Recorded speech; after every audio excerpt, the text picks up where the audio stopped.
когда состоится следующий бой Геннадия Головкина. Топ-боксер Джи-Джи-Джи уже выбрал своего следующего оппонента, и им станет мексиканский боксер Хайме Мунгия. Это действительно будет захватывающий бой, о котором уже долго говорят боксеры и болельщики. Как сообщает сопромоутер Мунгии Фернандо Бельтран, они сейчас находятся в переговорах с командой Джи-Джи-Джи и надеются заключить сделку в ближайшее время. Некоторые люди задаются вопросом, почему Мунгия выбрал именно Головкина вместо российского боксера Дмитрия Бивола.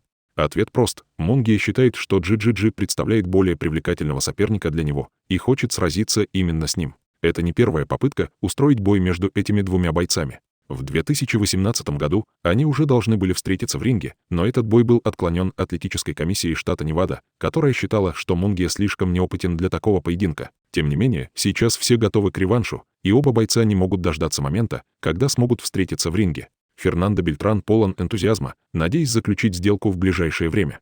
Мы пытаемся устроить бой с Головкиным на 10 июня. Да, мы разговаривали с Томом Лефлером, промоутером Головкина. Правда в том, что велись настоящие переговоры, и мы хотим закрыть их в ближайшее время. Мы бы хотели встретиться с Головкиным. Мы давно хотим этого боя, с самого начала карьеры Хайме, и никак не могли его устроить. Но мы пытаемся снова, сказал Фернандо Бельтран.